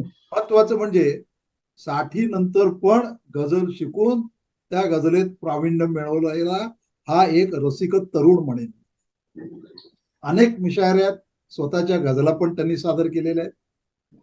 काव्यप्रेमी शिक्षक मंचाचे ते आजीवन सभासद पण आहेत. तर एक अत्यंत थोडक्यात ओळख करून देऊन मी त्यांना विनंती करतो की त्यांना आवडलेली गझल त्यांनी सादर करा. सुभाष. हा जी, गझल सादर करतो. गझल आहे आबेद शेख सरांची, विवेकगंगा वृत्तामध्ये आहे आणि अतिशय सुंदर गझल आहे. आपल्याला सगळ्यांना आवडेल असं वाटतं. मतला घेतो. सुगंधी बाग आहे ती तिला माहीतही नाही. सुगंधी बाग आहे ती तिला माहीतही नाही. तिच्या श्वासापरी दळवळ जुई जाईतही नाही. वा. सुगंधी बाग आहे ती तिला माहीतही नाही. तिच्या श्वासापरी दळवळ जुई जाईतही नाही. पुढचा शेर घेतो पहा. अशी त्या पैंजणाची छन, अशी त्या पैंजणाची छन, अशी त्या कांकणाची खन, अशी त्या पैंजणाची छन, अशी त्या काकणाची खन, कुण्या संगीतकाराचे असे संगीतही नाही. अशी पैंजणाची छन, अशी त्या कंकणाची खन, कुणा संगीतकाराचे असे संगीतही नाही. पुढचा शेर घेतो. कशी ती बोलते आहे मी कोण्या शब्दामध्ये सांगू. कशी ती बोलते आहे मी कोणा शब्दामध्ये सांगू. तिच्या शब्दापरी येथे कोणाचे गीतही नाही. कशी ती बोलती आहे मी कोणा शब्दामध्ये सांगू. तिच्या शब्दापरी येथे कोणाचे गीतही नाही. पुढचा शेर. तिच्या गालावरी ती खळ, तिच्या गालावरी ती खळ, हा हा तीळ ओठावर. तिच्या गालावरी ती खळ, हा हा तीळ ओठावर, असे सौंदर्य तर राजा तुझ्या राणीतही नाही. तिच्या गालावरी ती खळ, हा हा तीळ ओठावर, असे सौंदर्य तर राजा तुझ्या राणीतही नाही. नका शोधू मला कोठे, नका शोधू मला कोठे, आता प्रेमात आहे मी. नका शोधू मला कोठे, आता प्रेमात आहे मी. कुण्या धर्मातही नाही, कुण्या जातीतही नाही. तिचा होकार आला की कळवतो प्रेमवीरांनो. तिचा होकार आला की कळवतो प्रेमवीरांनो. मला नाकारण्याचे बळ तसे नाहीतही नाही. तिचा होकार आला की कळवतो प्रेमवीरांनो. मला नाकारण्याचे बळ तिचा नाहीतही नाही. अभिषेक सरांची अतिशय सुंदर गझल मला आवडली. आता तुम्हाला प्रश्न पडला असेल, अभिषेक सरांनी ती हा शब्द प्रत्येक ठिकाणी वापरलाय, ती कोण? आपण काय गेस करू शकाल की ती म्हणजे कोण? तर मला माझ्या हिशोबाप्रमाणे मला जी वाटते ती त्याचं जे रसग्रहण मी जे केलेलं आहे ते असं आहे. गझल म्हणजे कवितेची एक विधा आहे. म्हणा की बहीण आहे म्हणा ना, पण तिचे 5-7 शेर म्हणून जणू काही सुगंधी बागच बनते. परंतु गझलेला त्याचा सुतरामही कल्पना नसते. एखादा दर्दी जेव्हा गझल वाचतो तेव्हा ती त्याला मुग्ध करून टाकणारी बागच वाटते. जसं आपण मगाशी शेरांमध्ये बघितलेलं आहे. त्याच्या प्रत्येक शब्दातून जो सुगंध पसरतो त्याची सर जाई जुईच्या फुलात येणारच नाही, एवढे तिचे तर कौतुक करतो. तिच्या उल्या मिसऱ्यातील प्रस्तावनेची लय प्रेयसीच्या कांकणाच्या खणखणाटाच्या आवाजापेक्षा मधुर वाजते. आणि सानी मिसऱ्याची समारोपाची सखीच्या पायातील पंजनाच्या छनछनाटापेक्षा मंत्रमुग्ध करून वाहवा मिळवते. एखाद्या संगीतकाराच्या स्वररचनेला मात देईल अशी या शेराची गझलियतमध्ये ताकद असते. तिच्या शेरामध्ये प्रत्येक शब्द आणि शब्द तोलून मापून आंतरिक लय सांभाळून चपखल बसलेले असतात. त्याची तुला कोणालाही गीताशी त्याची तुलना कोणाच्याही गीताशी होऊ शकत नाही. तिच्या ओठावरील तीळ जणू काही काफिया जशी अलामत वाटते. गझलेच्या अशा अलौकिक सौंदर्याची तुलना कोणाच्या राजाच्या जनानखान्यातील सौंदर्यातल्या सुंदर तरुण राजाच्या राणीशी सुद्धा होऊ शकत नाही. एवढे गझलेचे कौतुक ऐकून गझलच्या दर्दी माणसांना सांगते, आता मला कुठे शोधू नका. मी कोणाच्या धर्मातही नाही आणि कुठच्या जातीतही नाही. मी फक्त माझ्या प्रेमात आहे. म्हणजे हा तो काय की हा प्रेमात आहे म्हटल्यापेक्षा हा गझलेचा स्थायी भावच आहे. प्रेम हा गझलेचा स्थायी भाव आहे. छान कल्पना विलास आहे सर. हा गझलेवर नितांत प्रेम करणाऱ्या प्रेमवीरांना गझलकार आबिद शेख सर म्हणतात, गझलेचा होकार आल्यानंतर मी तुम्हाला कळवतो. कारण गझलेला प्रेमात पडलेल्या प्रेमवीरांना तुम्हाला नाकारण्याचे बळ तिच्या नाहीतही नाही. एवढे मोठे गझलकार असून सुद्धा त्यांनी ती गझल आपल्याला अजून वश झालेली नाही असं त्यांचं म्हणणं आहे. हो हो. मला त्यासाठी मला ही गझल मला फार आवडली. मला वाटतं आपल्यालाही आवडेल. सुंदर गझल आहे. सुभाषजी, आपण अत्यंत चांगलं सादरीकरण केलेलं आहे गझलेचं. धन्यवाद. आता आपण या कार्यक्रमाच्या शेवटी आलेलो आहोत. बरं, एक मिनिट, ह्या गझलेबद्दल मी सांगू इच्छितो. बोला. फारच सुंदर गझल आणि फारच सुंदर विश्लेषण. म्हणजे जे त्याच्यातून अर्थ काढले ते कदाचित आणखी वाचकांना त्याचे आणखी वेगळे अर्थ निघतील.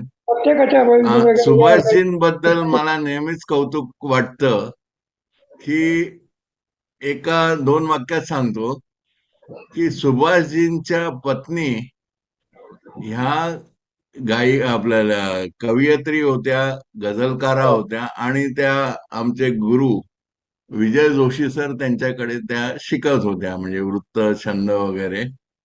आणि त्यांच्या निधनानंतर सुभाषजींनी ठरवलं आपणही कविता करायला शिकायचं. आणि तेव्हापासून म्हणजे त्यांनी 60 ओलांडल्यानंतर त्यांनी सुरुवात केली. 75 विजयजींचे ते पट्ट शिष्य झाले. त्यांच्या सगळ्या वृत्त गझलाचे सगळे क्लासेस त्यांनी अटेंड केले. एवढंच नाही तर चारुदत्त मेहर सर की ज्यांनी 75 दिवसाचे मराठी व्याकरणाचे क्लास घेतले, तेथे मी आणि सुभाषजी सहअध्यायी होतो. आणि ह्या वयात आणि प्रत्येक मुशायरात ते फिजिकली हजर असतात. आज वयाप्रमाणे मला बऱ्याच ठिकाणी जावंसं वाटत नाही, पण ते ह्याही वयात रत्नागिरीतही दिसतात, आणखी ठिकाणी दिसतात, कल्याणलाही असतात आणि प्रत्येक मुशायरात ते असतात. सुभाषजी, तुमचं खरोखरच कौतुक आहे आणि तुमच्या भावी वाटचालीला शुभेच्छा. शिजवाल सर, आम्हाला खूप इच्छा आहे, परंतु काय वयाच्या हिशोबाप्रमाणे आम्हाला आमचे पालक म्हणजे आता आमची मुलं सोडत नाहीत. हो ठीक आहे, अंडरस्टँड. आपण शेवटच्या भागामध्ये आलो, म्हणजे शेवटची माझीच फक्त रचना राहिलेली आहे. आपल्याला वेळ संपत आलेला आहे, तर मी आता माझी आवडलेली कविता सादर करतेय. कविता आहे ज्ञानपीठ पुरस्काराने सन्मानित असलेले कविवर्य कुसुमाग्रजांची. कुसुमाग्रज हे एक अथांग उत्कट असं व्यक्तिमत्व. त्यांच्या शब्दांचा जर आधार घ्यायचा तर मातीमध्ये उगवून सुद्धा मेघापर्यंत पोहोचलेलं व्यक्तिमत्व. आज मी जी कविता सादर करतेय ती फारशी प्रसिद्ध नाहीये, कुठल्याही माहीत असलेल्या काव्यसंग्रहातली नाहीये त्यांच्या. आणि मला ती अचानक मिळाली. कुसुमाग्रजांच्या निधनानंतर वर्तमानपत्रात त्यांच्याविषयी अनेक लेख आले होते आणि त्यात मला ती कुठेतरी कविता मिळाली. मला ती खूप आवडली म्हणून मी ती लिहून ठेवली. आपल्यापैकी बरेच जण सिनियर सिटीजन्स आहोत. आयुष्याची उतरण सुरू झालेली आहे आणि या टप्प्यावर मनात अनेक विचार दाटून येतात, जे की या कवितेत कुसुमाग्रजांनी अतिशय सुंदर शब्दामध्ये मांडलेले आहेत आणि म्हणूनच ही कविता आपली वाटते, आपल्या हृदयाला स्पर्श करते आणि काव्य म्हणून तर ती उत्कृष्ट आहेच. ऐका तर. उगवतीचं ऊन आता मावळतीला पोहोचलंय. उगवतीचं ऊन आता मावळतीला पोहोचलं आहे. मार्गक्रमण मार्गापेक्षा स्मरणात अधिक साचलं आहे. आपण जीवनाची जी वाटचाल करतो, अनेक खाचखळगे येतात, कधी हिरवळ येते, कधी संकट येतात, कधी सुखाचे दिवस दिसतात, पण तो सगळा मार्ग आपल्याला आठवत नाही. तर त्यातून आपण कसे चालत इथपर्यंत आलो, आपण त्यातून कसे बाहेर पडलो, हे आपल्याला जास्त लक्षात येतं. उगवतीचं ऊन आता मावळतीला पोहोचलं आहे. मार्गक्रमण मार्गापेक्षा स्मरणात अधिक साचलं आहे. तक्रार नाही, खंत नाही, पूर्तीसाठीच प्रवास असतो. तक्रार नाही, खंत नाही, पूर्तीसाठीच प्रवास असतो. केव्हा तरी मिटण्यासाठी काळजामधला श्वास असतो. वाट केव्हा वैरीण झाली तरी वृक्ष प्रेमळ होते. कसे संकट आली, अनेक प्रसंग आले, पण सोबती होते ना बरोबर. वाट केव्हा वैरीण झाली तरी वृक्ष प्रेमळ होते. साती रंग भेटून गेले, निळाईशी जडले नाते. काळोखलेल्या गुहेत देखील धडपडणारे किरण होते. काळोखलेल्या गुहेत देखील धडपडणारे किरण होते. देवळामधल्या दिव्या नाही, स्नेहाभावी मरण होते. वाजत गाजत वरात आता वेशीपाशी आली आहे. वाजत गाजत वरात आता वेशीपाशी आली आहे. जिव्हाळ्याच्या चिता पेटवीत बरीच पायपीट झाली आहे. माथ्यावरचा आभाळ बाबा सवाल आता पुसत नाही. माथ्यावरचा आभाळ बाबा सवाल आता पुसत नाही. पृथ्वी झाली पावलापुरती. पृथ्वी झाली पावलापुरती. अल्ल्याड पल्ल्याड दिसत नाही. अल्ल्याड पल्ल्याड दिसत नाही. उगवतीचं ऊन आता मावळतीला पोचलं आहे. मार्गापेक्षा स्मरणात अधिक साचलं आहे. आयुष्याचे सगळे सोहळे अनुभवून झालेत. आता एकच मावळतीचा रंग तनामनात डोळ्यात झिरपलाय आपल्या.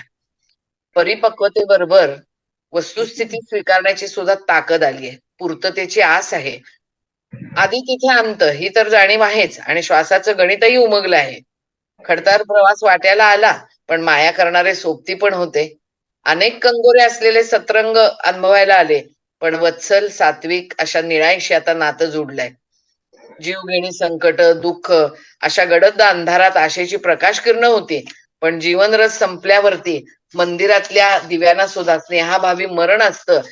ही वास्तवता ऍक्सेप्ट आहे आता. विझणाऱ्या ज्योतीची वास्तवता हे मन जाणत आहे आणि माझी ही मिरवणूक आता मोठ्या उत्साहात अंतिम टप्प्यापर्यंत आली आहे. हळूहळू मायेचे पाश तुटत आहेत, जिव्हाळ्याची नाती संपत आहेत, मन अलिप्त होत आहे. शरणागत तृप्त अंतःकरणात आता आवेग नाही, मोह नाही, लोभ नाही. पायाखालची जमीन फक्त खरी, विलयाचं भान आलेलं आहे. पृथ्वी झाली पावलापुरती, अल्ल्याड पल्ल्याड दिसत नाही. तर अशी ही कविता वाचताना आणि म्हणून दाखवताना मी सुद्धा माझी राहत नाही. खूप अंतर्मुख होते. प्रत्येक कडवं मनात रेंगाळत राहतं. एक प्रकारची तद्रुपता येते आणि म्हणूनच मला ही कविता खूप आवडते. हो की तुम्हालाही सर्वांनाही भावली असेल, मनापासून आवडली असेल. धन्यवाद. खूप खूप सुंदर ताई, खूप कविता सुंदर, मस्त आणि सादरीकरण पण खूप छान. Thank you madam. विद्याताई, एक कविता आपल्याकडे आहे, ती योगेंद्रची कविता आहे आणि ती व्हिडिओवरती आहे, फक्त 4 मिनिटाची आहे. मला वाटतं आपण घेऊया ती, कारण ती योगेंद्रने मोठ्या अपेक्षेने पाठवलेली आहे. तर मला चंद्रकांत पाटणकरांना सांगायचंय की त्यांनी 1-2 शब्दामध्ये फक्त योगेंद्रजींबद्दल बोलायचं. ती क्लिप लावा. परिचय करायची गरज नाहीये त्यांचा, फक्त आपण सादरीकरण करूया मला वाटतं, कारण वेळ जास्त झालेला आहे. पण मग त्यांच्यानंतर समारोप सुद्धा चंद्रकांत पाटणकर सर करतील. एक मिनिट. मी समारोपाची सूत्र आपल्या लाडक्या भाल्याकडे सोपवणार आहे. ओके. कारण त्याचं कारण सांगतो. भाल्या किती खट्याळ आणि चिमटे काढणारा माणूस वाटत असला ना, तरी त्याच्यासारखा रसग्रहण करणारा आणि विवेकी माणूस मिळणं अत्यंत विरळ. त्यामुळे मी ठीक आहे, माझ्या बाल्याला मी क्लिप आधी विनंती लावूया. करतो, बरं शेवटचं समारोप बाल्या तू कर. बरं आपण आता योगेंद्र जावडेकर यांची क्लिप पाहूया, ती मी सुरू करतो. हे दुःख नेहमीचे होते तसेच कोणी न सोबत येईल. आता ह्या ज्या रोजच्या माझ्या ज्या गोष्टी आहेत त्या मलाच निस्तराव्या लागतात. कोण माझ्याशी शेअर करणाऱ्या गोष्टी. हे दुःख नेहमीचे होते तसेच आहे कोणी न सोबतीला हेही बरेच आहे. बोलू घरी कोणाशी तेही सुनेच आहे. या रोजच्या कहाण्या कोणाला सांगायच्या आपण. बोलू घरी कोणाशी तेही सुनेच आहे. तू भेटशी नव्याने बाकी जुनेच आहे. आयुष्य तेच आहे. आता हा जो तू आहे ना, हा कोणीही असू शकतो ना. ईश्वर असू शकतो, कवयित्री आता प्रियकर असू शकतो, माझ्या दृष्टीने माझी बायको मैत्रीण प्रेयसी असू शकते, कदाचित मी स्वतःच असू शकतो. आणि खरं सांगू, मला असं वाटतं की याच्यात कवयित्रीला स्वतःच अपेक्षित आहे. आयुष्य तेच आहे आणि हाच तेच आहे. हे दुःख नेहमीचे होते तसेच आहे कोणी न सोबतीला हेही बरेच आहे. बोलू घरी कुणाशी तेही सुनेच आहे.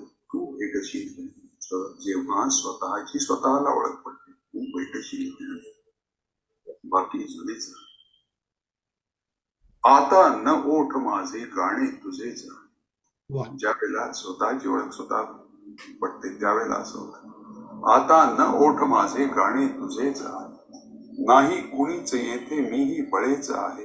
वाटेत मागच्याही वाटेत आजच्याही मागील ठेच आहे. केलीस याद तूही का हे खरेच आहे.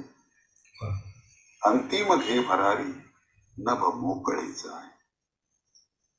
खर तर प्रत्येक शेर थोड्या थोड्या वेगळ्या छटेचा आहे. मुसलसल गझल नाही, पहिल्यापासून शेवटपर्यंत एकच अर्थ सांगणारी गझल नाही. त्याच्यामुळे वेगळ्या वेगळ्या छटा यातून येतात. पण यातही मला तू म्हणजे स्वतःलाच उद्देशून बोलण्यासारखं वाटतं. मला ही गझल फार आवडते. मला असं वाटतं तुम्हालाही आवडली असेल. जरूर कळवा. धन्यवाद. अतिशय सुंदर. बाल्या समोरप करण्यापूर्वी दोन गोष्टी फक्त. शिवदे सर, एक म्हणजे जावडेकरांचा आग्रह नव्हता की व्हिडिओ दाखवा. हा माझा आग्रह होता जावडेकरला की काही कारणामुळे तो आज उपस्थित प्रत्यक्ष राहू शकणार नव्हता, तर ते जरासं थोडस स्पष्टीकरण त्याचं. आणि जावडेकर बद्दल अत्यंत संक्षिप्त. बालरोगतज्ञ, बदलापूर येथे गेली 40 वर्ष प्रॅक्टिस, अत्यंत संवेदनाशील माणूस.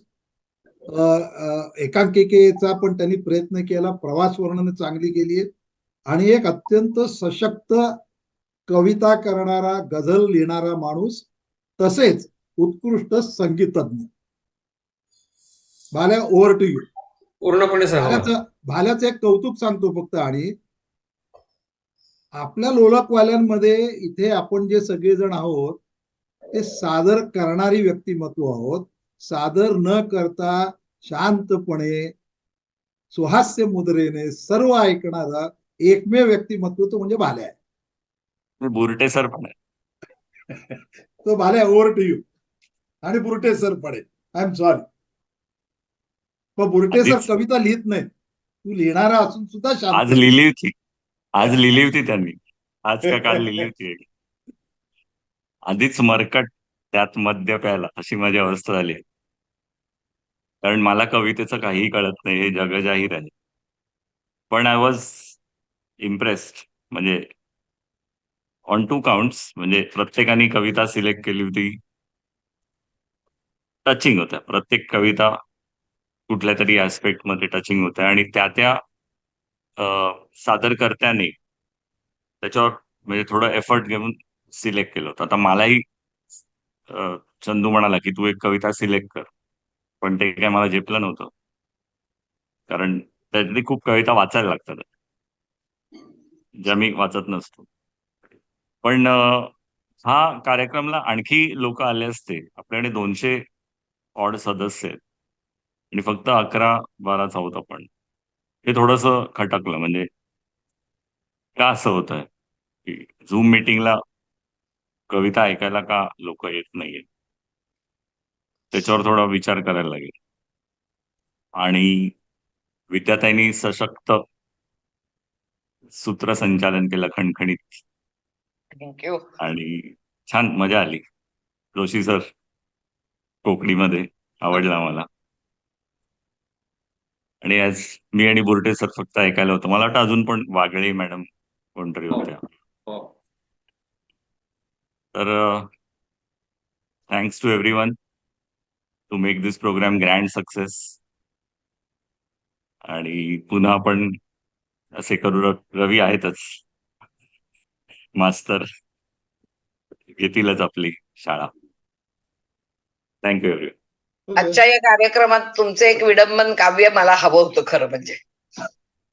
नाही, स्वरचित अलाउड नव्हतं. नाही, आता परत जेव्हा स्वरचित होईल तेव्हा मात्र नक्की करायचं. नारायण सर्वांना धन्यवाद. खूप छान कार्यक्रम झाला. सगळ्यांचं सादरीकरण नारायण अतिशय बुर्टे सुंदर सर, झालं. 2-3 वाक्य प्लीज. नारायण, हा, बुर्टे सर अनम्यूट कर. तोपर्यंत मी एक बोलू. एक हो सर, वाक्य. अनिल सर बोला.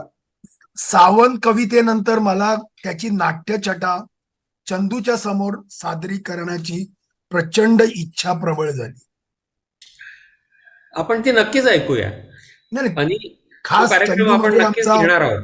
चंदू म्हणजे नाटकातला भाल्या म्हणजे. हो, हा. बरोबर. बुर्टे सर बोला आपण.